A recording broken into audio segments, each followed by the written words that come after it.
निगरान वज़ीर आज़म अनवारुल्लाह काकड़ और फ़लस्तीन के सदर महमूद अब्बास के दरमियान मुलाकात। निगरान वज़ीर आज़म का गज़ा में इसराइल की जानिब से फ़लस्तीनियों की नस्ल कुशी पर दुख का इजहार।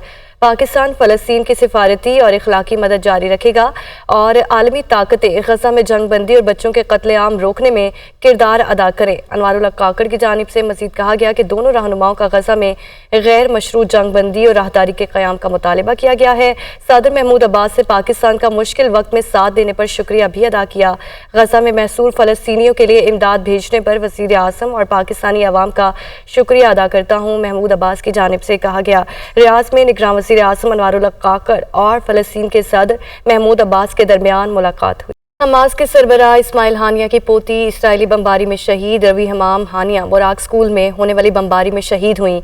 रवी हमाम हानिया इस्लामिया यूनिवर्सिटी ऑफ गज़ा में मेडिकल की तालिबा थी। हमास के ज़राए ने इस्माइल हानिया की पोती की शहादत की तस्दीक कर दी है। हमास के सरबराह इस्माइल हानिया की पोती इसराइली बमबारी में शहीद हो चुकी है। रवी हमाम हानिया बुराक स्कूल में होने वाली बमबारी में शहीद हुई। रवी हमाम हानिया इस्लामी यूनिवर्सिटी ऑफ गज़ा में मेडिकल की तालिबा थी। हमास के ज़राए ने इस्माइल हानिया की पोती की शहादत की तस्दीक कर दी है। आपको बता रहे हैं कि हमास के सरबराह इस्माइल हानिया की पोती इसराइली बमबारी में शहीद हो चुकी हैं। रवी हमाम हानिया बुराक स्कूल में होने वाली बमबारी में शहीद हुई। गज़ा में जारी से होने फोर्सेस की सफाकियत और वहशियाना कार्रवाइयां थम न सकें। अल-बुराक स्कूल पर इसराइली हमले में 20 फ़लस्तीनी शहीद। शिफा, अल-उदा, अल-कुद्स और इंडोनेशिया अस्पताल के अतराफ में भी बमबारी। गुज़श्ता 24 घंटों के दौरान इसराइली फौज ने मुख्तलिफ हमलों में मजीद 266 फ़लस्तीनियों को शहीद कर दिया। मजमूई तौर पर शहीद होने वाले अफराद की तादाद 11,078 हो गई। शोहदा में 4,506 बच्चे, 3,027 खवातीन और 678 बोमर अफराद भी शामिल हैं। ये रिपोर्ट देखिए।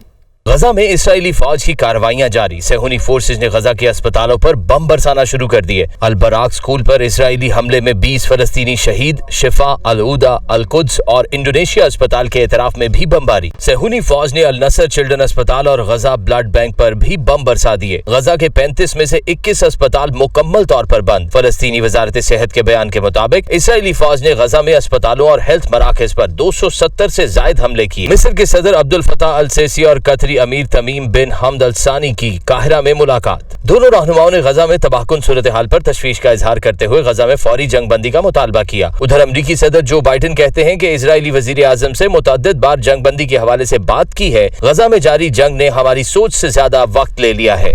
दूसरी जानिब अरब टीवी ने दावा किया है कि हमास और इसराइल के दरमियान कैदियों के तबादले का मुआहदा तय पा गया। अरब टीवी की रिपोर्ट के मुताबिक दोनों फरीकैन ने इस बात पर इत्तफाक किया है कि इसराइली जेलों में कैद फलस्तीनी खवातीन और बच्चों की रिहाई के बदले में हमास की जानिब से 100 यरगमाली खवातीन और बच्चों को रिहा किया जाएगा। सऊदी वली अहद मोहम्मद बिन सलमान ने गजा में जारी जंग के खात्मे का मुतालबा कर दिया। मोहम्मद बिन सलमान कहते हैं कि गजा में खुलेआम इंसानी हकूक की खिलाफ वर्जी हो रही है।